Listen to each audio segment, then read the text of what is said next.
तरफ है जिसका नाम क्वांटिटी एंड डिफरेंशियबिलिटी है, उसके अंदर कॉन्टिन्यूटी आप लोगों ने किया।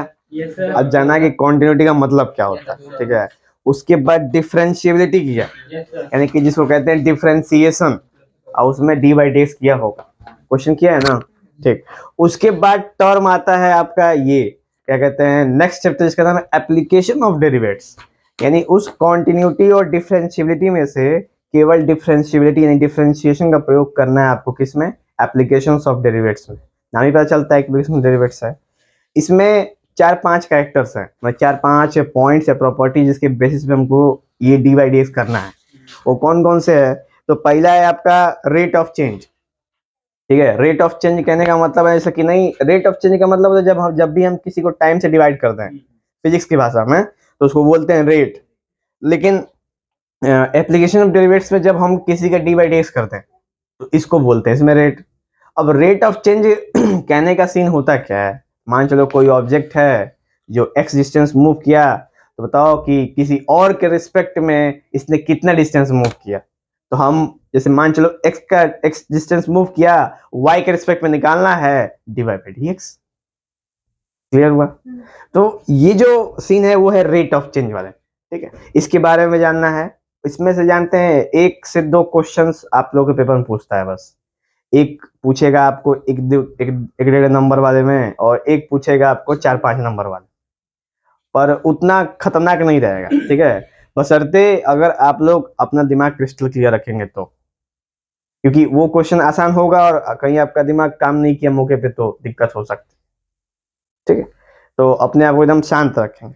नेक्स्ट है, इसके बाद आता है इंक्रीजिंग डिक्रीजिंग, ठीक है। दूसरा पॉइंट यही आता है इंक्रीजिंग डिक्रीजिंग, और उसके बाद आता है मैक्सिमम मिनिमा, ठीक है। क्या है ये? मैक्सिमा मिनिमा, ठीक, मैक्सिमम मिनिमा। और उसके बाद है आपका, बस यही 3 है, यही 3 आपको पढ़ना है, ठीक है। अभी बहुत सारे पॉइंट्स आप लोग के सिलेबस से कट गए हैं, ठीक है। जैसे एक है अप्रोक्सीमेशंस, सुने ना, जिसमें 0.0000 करके निकालते हैं, वो अप्रोक्सीमेशन हो गया। उसके बाद टेंजेंट नॉर्मल, ये 2 टॉपिक्स कट गए हैं, ठीक है। यानी टोटल इस चैप्टर में टोटल 5 कैरेक्टर्स थे, जिसमें से 3 हैं और 2 सब्ट्रैक्ट हो। तो बाकी इन तीनों में से 2 का करेंगे हम लोग अभी। एक है आपका रेट ऑफ चेंज का, और दूसरा है आपका इंक्रीजिंग डिक्रीजिंग, ठीक है। इनको जान लेते हैं। स्टार्टिंग करेंगे हम लोग, तो रेट ऑफ चेंज, ठीक है। रेट ऑफ चेंज का मतलब समय के रिस्पेक्ट में जब कहीं भी क्या हो, परिवर्तन, ठीक है। टाइम के रिस्पेक्ट में जब परिवर्तन हो उसको रेट ऑफ चेंज बोलते हैं। यहाँ पे किसी के रिस्पेक्ट में, doesn't matter it is time और नॉट, समय से मतलब नहीं है, बस किसी के रिस्पेक्ट में परिवर्तन हो रहा है। जैसे dy बाई डी एक्स, यहाँ पे y में परिवर्तन हो रहा है, किसके रिस्पेक्ट में, x के रिस्पेक्ट में, तो dy by D x, simple, ठीक है। ये तो फिजिक्स वाला मैटर है। अभी नॉर्मल ये वाला सीन था, मैथ वाला। अब मान के चलो कि कोई एक फंक्शन है y is equal to F x,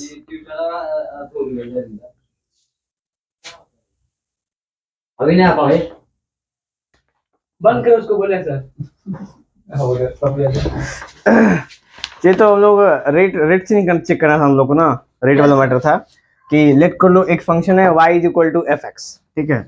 y F X is equal to क्या है, तो F X is equal to 3x square plus 2x plus 3, ये हमारे पास इक्वेशन है।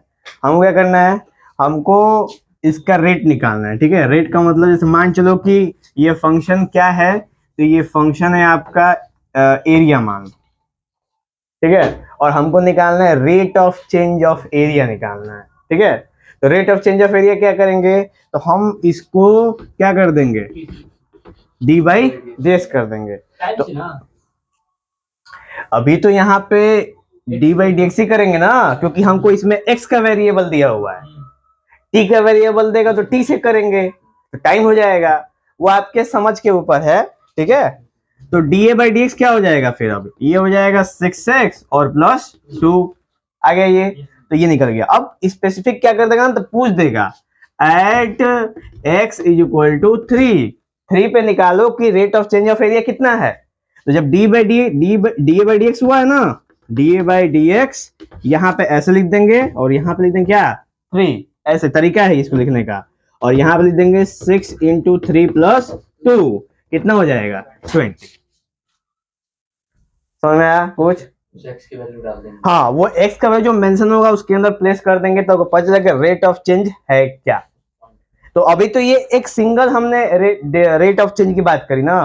क्वेश्चन में आपको सरफेस एरिया वॉल्यूम क्या पता दोनों दे दे, या आपको रेडियस दे देवे, स्फीयर का डिक्रीजिंग इंक्रीजिंग पूछ, सॉरी स्फीयर का पूछ दे कि रेट ऑफ चेंज कितना हुआ है, या फिर बोल दे कि अगर किसी क्यूब की साइड का एज 3 सेंटीमीटर पर सेकंड के हिसाब से घट रहा है तो बताओ उसका नया वॉल्यूम क्या होगा। इस टाइप का क्वेश्चन एनसीईआरटी में दिया हुआ है ना कि नहीं? ठीक है, जब फर्स्ट टाइम किए थे तो पता था ना कि उस समय दिया था, हम लोग कई सारे क्वेश्चंस किए थे। ठीक है, तो ये हो जाता है हमारा rate of change of quantities, कि क्वांटिटी में रेट ऑफ चेंज कैसे अकर करता है वो आपके सामने यहाँ पे मेंशन है। कोई दिक्कत है इसमें तो बताइए। मेन जो चीज है वो है डी बाई डी एक्स करना, और वो मेन इंपॉर्टेंट है कि कहाँ डी बाई डी एक्स करना।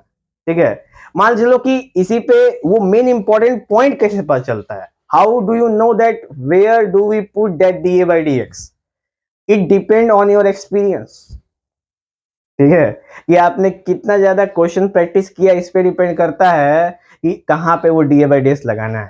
ठीक है, एक सिंपल आपने ये कहानी सुनी होगी, सुनी है कि नहीं सुनी है? कौन सी कहानी? गुड। कहानी ये है कि एक बार एक एरोप्लेन में बहुत ही बिलियनियर बंदा जा रहा था।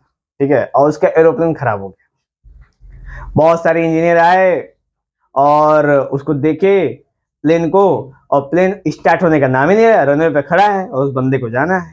ठीक है, तभी उनके बीच में एक कोई लेबर टाइप का बंदा था, मतलब कि उतना ज्यादा जैसे नहीं होता है कि जैसे इंजीनियर होता है तो एकदम सूट बूट टाइट वाइट एकदम, यहाँ पे स्टिकर होता है, यहाँ पे बिल्ला लगा होता है कि हम हाँ वही इंजीनियर हैं इस टाइप का। तो वो सब पूरा बड़े बड़े इंजीनियर आए और वो भी कुछ ना कर पाए। तभी एक कोई ने वहीं पे एक साइड में झोला छाप मैकेनिक रहता था। ठीक है, वो आया और वो सबसे पहले उसको पूरा देखा चारों तरफ से। ठीक है, चारों तरफ से देखा और एकदम उस इंजन को, क्योंकि इंजन स्टार्ट नहीं हुआ था, देखा, कहा कि मैं इसको सही कर सकता हूँ। तो जो अमीर बंदा है, ठीक है कर दो। तो उसने एक हथौड़ी लिया, ठीक है, और ले जाके उस पता नहीं एक पॉइंट जहां पे नट बोल्ट वाली जगह है वहां पे एक हथौड़ा मारा, और एक हथौड़ा मारने के बाद इंजन स्टार्ट। ठीक है, तो उसने क्या पूछा अमीर बंदे ने, अब तो भाई अमीर बंदे जेट स्टार्ट हो गया। अमीर बंदे जानते हो जो उसमें जो होती है ना दोनों की क्या कहते हैं, वो होती है क्या होता है उसको कहते हैं हम लोग, जो उसका उन लोग का अहंकार होता है ना, वो 10वें, हाँ एटीट्यूड है, एटीट्यूड पर गधा कहेंगे, एटीट्यूड की बेइज्जती कर रहे हो तुम, ego, that is the correct word. हाँ, तो ईगो हर्ट हो जाता है। अब क्या है, छोटा मोटा मैकेनिक कर दिया और इतना बड़े बड़े इंजीनियर जो इसको मैंने पोस्ट के रखा है कुछ कर ही नहीं पाए। तो अब उसको बोला बताइए तुम्हारे मैकेनिक की, बोलता है 1,01,000 रुपए। बताओ, उसने मांगा 1,01,000 रुपए। अब वो जो बंदा है वो बिलियनियर, 1,01,000 रुपए बस एक हथौड़ी मारने के। कह रहा है कि देखिए हथौड़ी मारने का तो बस 1 रुपया है, 1,00,000 इसलिए है कि मारना कहां पे और कितने जोर से मारना है। तो वो कैसे आएगा? एक्सपीरियंस। अगर उसको एक्सपीरियंस ना होता तो पता होता कि कितने जोर से कहां पे मारना है। इसी चीज को एक्सपीरियंस कहते हैं। तो नौसिखुआ इंजीनियर बहुत सारे मिलेंगे जो अपना अपना साइन कॉस टेन और सब कॉट से कॉसेक लगाएंगे, लेकिन वो वाले एक्सपीरियंस नाम जो होते हैं ना वो भी बहुत इंपॉर्टेंट चीज है। इसीलिए कहा जाता है practice and practice, practice and practice makes man better. सही, अब ये सही जा रहे हैं हम लोग। चलिए, तो ये वाला क्लियर हुआ D by D x. Next है हमारे सामने इंक्रीजिंग डिक्रीजिंग। ठीक है, अब इसके बाद हम लोग इंक्रीजिंग डिक्रीजिंग की चर्चा करेंगे। तो इसको कुछ है ही नहीं।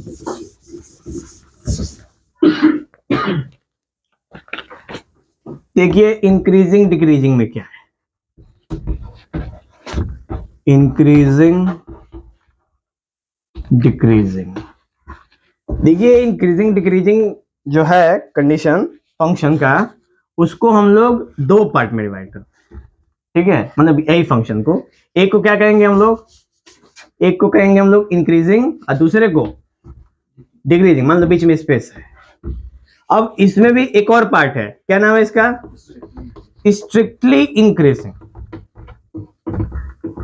और इसका नाम क्या है, स्ट्रिक्टली डिक्रीजिंग। अब देखिए अगर हम चाहे ना तो इसको ग्राफ से रिप्रेजेंट कर सकते हैं, क्योंकि ग्राफ इसके अंदर होता है, लेकिन हम लोग हर एक सारे फंक्शंस के ग्राफ प्लॉट नहीं कर सकते, ठीक है। बहुत सारे ऐसे फंक्शन हैं जिनके ग्राफ आपको मौके पे समझ में नहीं आएंगे कैसे इसको प्लॉट करना है, तो क्या हमेशा ग्राफ से ही सही एक काम हो पाएगा, नहीं हो पाएगा ना। तो इसलिए इसको दूसरा तरीका है क्वेश्चन करने का, जो हम नॉर्मल न्यूमेरिकल तरीके से कर सकते हैं हम लोग, ठीक है। अब कैसे करेंगे उससे पहले जानते हैं इंक्रीजिंग फंक्शन क्या होता है। तो देखिए इंक्रीजिंग फंक्शन का मतलब कि मान चलो कि कोई एक फंक्शन है, ठीक है, ये कैसा फंक्शन है, इंक्रीजिंग फंक्शन, ठीक है।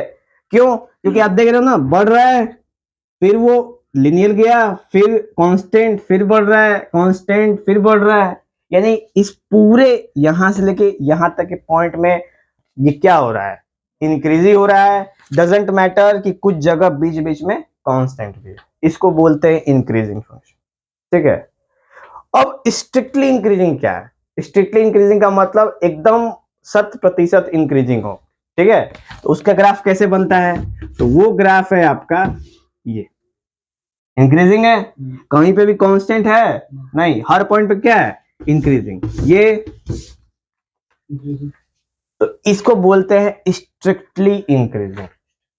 क्या बोलते हैं, तो अगर आपने क्वेश्चंस को देखा और क्वेश्चन ने आपको देखा, तो दोनों की जब नजरें मिली तो कुछ ना कुछ तो निकलेगा ही कि आ रहा है कि नहीं आ रहा है, ठीक है। तो इस वाले केस में अगर ग्राफ आपके समझ के अंदर में आ रहा है तब तो आप समझ जाएं कि स्ट्रिक्टली इंक्रीजिंग है कि नहीं है। लेकिन अगर नहीं आ रहा है तो आप सिंपल स्टेटमेंट का उपयोग करेंगे वहां पे, ठीक है। और अगर ग्राफ बनाना पॉसिबल है तो आप जरूर ग्राफ बनाएंगे, ग्राफ हमेशा आप लोग को बोनस दिलवाएगा, ठीक है, बोनस ही नंबर रहेगा आपको। तो स्ट्रिक्टली इंक्रीजिंग क्लियर हुआ, इंक्रीजिंग स्ट्रिक्टली इंक्रीजिंग। ऐसे ही क्या होता है डिक्रीजिंग और स्ट्रिक्टली डिक्रीजिंग। देखिए दोनों में अंतर क्या है, तो यहां पे अगर गौर करें हम लोग तो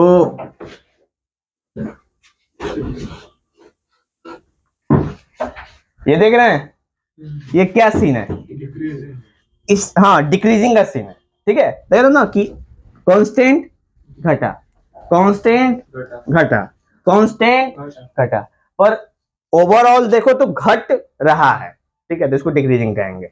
अच्छा स्ट्रिक्टली डिक्रीजिंग का मतलब, स्ट्रिक्टली डिक्रीजिंग का मतलब ये हो गया, स्ट्रिक्टली डिक्रीजिंग का मतलब ये हो गया, और स्ट्रिक्टली डिक्रीजिंग का मतलब स्ट्रिक्टली डिक्रीजिंग, समझ रहे हैं। तो ये है दोनों में ग्राफिकल अंतर कि डिक्रीजिंग और स्ट्रिक्टली डिक्रीजिंग, इंक्रीजिंग और स्ट्रिक्टली इंक्रीजिंग। किसी को इस ग्राफ में कोई प्रॉब्लम है तो बोलो, बोलिए, कोई दिक्कत परेशानी, आगे बढ़ा जाए, चलो आगे बढ़ ही लेते हैं, हटा दो इसको।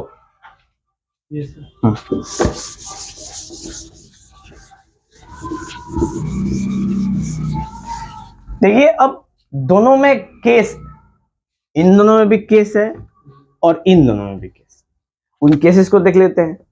तो लेट कर लो कि किसी फंक्शन को अगर हमको इंक्रीजिंग बोलना है, ठीक है, तो x1 की वैल्यू अगर लेस है x2 से, यानी कि x1 is less then x2, therefore fx1 is less then fx2। ये कॉन्सेप्ट किसके लिए आता है, इंक्रीजिंग। ठीक है, समझ में आया कि नहीं है? ऐसे ही आ गया आपका स्ट्रिक्टली इंक्रीजिंग। तो स्ट्रिक्टली इंक्रीजिंग जब बात करते हैं हम लोग ना, तो इसकी चर्चा नहीं करते। देखो गौर करो, less than is equal to है, और जब स्ट्रिक्टली शब्द आ गया, इसका मतलब एकदम 100% है कि वो उसमें कहीं पे भी पॉइंट बेंड नहीं है, तो ये क्या हो जाए? हाँ, बड़ा ही है, इज इक्वल टू नहीं है, क्या है? बड़ा ही है। तो इस वजह से वो क्या कहेंगे हम उसको? Strictly increasing. आप ग्राफ देख सकते हो नोट्स में, देख लो, ग्राफ दिया हुआ है ना दोनों का, अभी जो ग्राफ की चर्चा की है हम लोग। ऐसे ही सेम बात कर लेते हैं हम लोग किसकी? डिक्रीजिंग की। तो जैसा आप देख रहे हो कि fx1 इज लेस देन और less than is equal to, ऐसा सीन था ना इंक्रीजिंग और स्ट्रिक्टली इंक्रीजिंग के लिए। इसी का ठीक वाइस वर्सा उसके लिए होगा डिक्रीजिंग। तो ये हो जाएगा fx1 is greater than fx2, माने ग्रेटर इज इक्वल टू। तो ये किसके लिए बाबू? डिक्रीजिंग के लिए। और स्ट्रिक्टली के लिए fx1 is less greater than fx2। सही, समझ में आया? दोनों ग्राफ क्लियर हुआ, दोनों का पॉइंट क्लियर हुआ। तो अगर आपके सामने कोई सवाल आया, ठीक है, सिंपल अगर सवाल आया कि this is the question fx is equal to 3x plus 2, ठीक है, 3x प्लस 2, तो ये आ गया आपका। अब इसको कैसे प्रूफ, मैंने प्रूफ बोल रहा है कि इंक्रीजिंग प्रूफ करिए या फिर डिक्रीजिंग प्रूफ करिए, तो आप क्या करेंगे? आप करेंगे fx1 is less then fx2, और यहाँ पे आप वैल्यू पुट कर लेंगे। तो जब ऐसा करेंगे तो 3x1 is less then plus 2 is less then 3x2 plus 2, 2 से 2 क्या हो जाएगा? कैंसिल। तो 3x1 is less then 3x2, 3 से 3 क्या हो जाएगा? तो x1 is less then x2। बोले कोई दिक्कत इसमें? अब जैसा कि इंक्रीजिंग डिक्रीजिंग की बात हो रही है ना, तो एक और कॉन्सेप्ट आता है, अभी दिमाग में आया हमारे, वो है नाइदर इंक्रीजिंग नॉट डिक्रीजिंग। ठीक है, और इसका भी ग्राफ काफी इंटरेस्टिंग ग्राफ है, देख के खुश हो जाएंगे आप लोग एकदम। ठीक है, देखिए, हटा, इसमें यहां बना दूं थोड़ा सा। तो देखिए, ये है graph neither increasing not decreasing का। ठीक है, कैसे? पहले हाफ में, पहले बार में देखो इंक्रीज कर रहा है, फिर डिक्रीज कर रहा है, इंक्रीज डिक्रीज। तो ओवरऑल अगर एक साइकिल में गौर करोगे तो क्या दिखाएगा? कुछ नहीं ना, नाइदर इंक्रीजिंग नॉट। समझ में आया? तो ये वाला ग्राफ किसका है? नहीं, ग्राफ है किसका? साइन का। इनवर्स नहीं बाबू, साइन का ग्राफ है। ठीक है, क्लियर?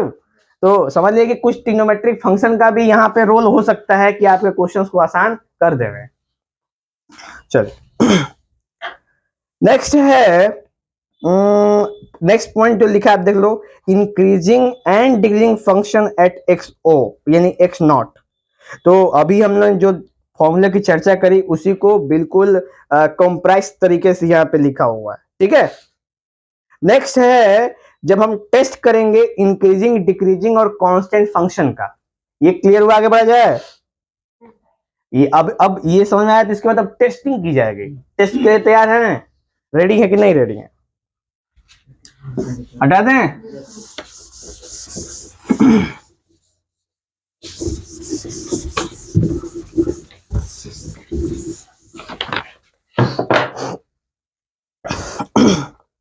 देखिए, तो टेस्ट कैसे करेंगे? तो टेस्ट करेंगे कि अगर आपको किसी भी फंक्शन की इंक्रीजिंगनेस और डिक्रीजिंगनेस चेक करनी है, यानी टेस्ट करनी है, तो उसके लिए वो फंक्शन कॉन्टिन्यूअस एंड डिफरेंशिएबल होना अति आवश्यक है।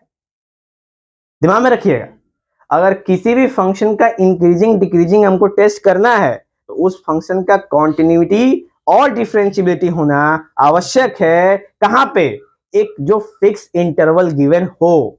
तो आप गौर करो यहां पे सबसे लास्ट पॉइंट पे कि let F be coordinate function on big bracket है, यानी कि close interval A B and differentiable in open interval A B, then अब तभी जाके ये फॉर्मूला अप्लाई होगा। वरना अगर वो डिफरेंशिएबल नहीं है या कंटिन्यूअस है तो फिर प्रॉब्लम हो जाएगी, ठीक है। लेकिन हाँ ये भी दिमाग में रखिए कि इसने बोला है फिक्स इंटरवल, यानी उस इंटरवल में जरूर चेक करिएगा, क्या पता उस इंटरवल में क्या हो, कॉन्टिन्यूअस डिफरेंशिएबल हो, और कॉर्नर पॉइंट पे तो पता है ना कि डिफरेंशिएबल नहीं होता है। तो अगर बात करें मॉड एक्स की, तो मॉड एक्स में अगर कॉर्नर पॉइंट नहीं दिया है तो क्या वो डिफरेंशिएबल है कि नहीं है, एकदम है। तो इसलिए दिमाग में इसको भी दिमाग में ध्यान रखना है, मौके पे जब क्वेश्चन आएगा आपके सामने तो ठीक है, चेक करना आवश्यक है कि क्या वो कॉर्नर पॉइंट तो नहीं ना मिल रहा है, अगर मिल रहा है तो नहीं है, अब नहीं मिल रहा है तो है। तो इसमें है सबसे पहले कि अगर वो ऐसा मान लेते हैं कि क्या है वो कॉन्टिन्यूअस है, कहां से कहां में, ए से बी में, और मान लो कि वो डिफरेंशिएबल है कहां से कहां में, ए से बी में, तो जब हम उसका क्या करेंगे, किसी फंक्शन का एफ डैश एक्स कर दें, उसकी वैल्यू ग्रेटर देन 0 आ जाए तो उसको क्या बोलेंगे हम लोग, इंक्रीजिंग बोलेंगे। बोलिए कोई दिक्कत। और अगर एफ डैश एक्स की वैल्यू लेस देन 0 आ जाए तो क्या बोलेंगे उसको, डिक्रीजिंग बोलेंगे, ठीक है। और एफ डैश एक्स की वैल्यू अगर 0 के बराबर हो तो क्या बोलेंगे, कांस्टेंट बोलेंगे। क्या बोलेंगे, उदाहरण, सबसे पहले F X is equal to 2x square plus 3x plus 5 ले लिया हमने। अब हम इसको चेक कर लेते हैं, F dash X is equal to, तो एफ डैश एक्स करो 4x प्लस 3, तो ये आ गया। अब मान चलो कि गिवन है at x is equal to 5, ठीक है, तो x इज इक्वल टू 5, 5 का 20 3 23, 23 is greater than increasing, understand. Yes, sir. अब ऐसा ही अगर डिक्रीजिंग कंडीशन आ जाए तो मान चलिए कि अगवा क्या दिया होगा, नेगेटिव दिया होगा, तो हम नेगेटिव में आ जाएगा, तो आप क्लियरली समझ जाएंगे क्या बोल रहा है ये, डिक्रीजिंग बोल रहा है। पूछे हैं, किसी को कोई तकलीफ है तो बताएगा हमको। देखिए जैसे मान चलिए कि एक ग्राफ है मॉड एक्स का, है कि नहीं, और इस पॉइंट पे डिफरेंशिएबल नहीं है, ऐसा बोलता है डिफरेंशिएबिलिटी कि हम कहीं पे भी अगर कोई मोड़ आ गया जो कि बहुत ही तिरछा है तो मेरा वहां पे एक्सीडेंट हो जाता है, ठीक है। तो इसलिए हम उस वाले मोड़ पे नहीं जाएंगे, यानी हम जब वहां पे नहीं जाएंगे तो डिफरेंशिएबल होंगे नहीं होंगे। तो हमको वो वाला मोड़ चाहिए, तिरछी लचीली मोड़ चाहिए हमें, जहां से हम मोड़ भी सकें और फिर कुछ ऑब्जर्व भी कर सकें, है कि नहीं, सुटेबल। आगे आगे बढ़ जाओ, नहीं बढ़ जाओ, खाली इंक्रीजिंग डिक्रीजिंग तो कर लिया जाए। अच्छा ये खत्म हो गया हो इंक्रीजिंग, हाँ ठीक है। ये अब बचा है मैक्सिमम मिनिमम। तो सबसे पहले आप एक रेट ऑफ चेंज और इंक्रीजिंग डिक्रीजिंग कल खत्म कर लीजिए, तो कल हम लोग मैक्सिमम वैल्यू मिनिमम वैल्यू कर लिया जाएगा, ठीक है, जा सकते हैं आप, बंद कर दीजिए इसको।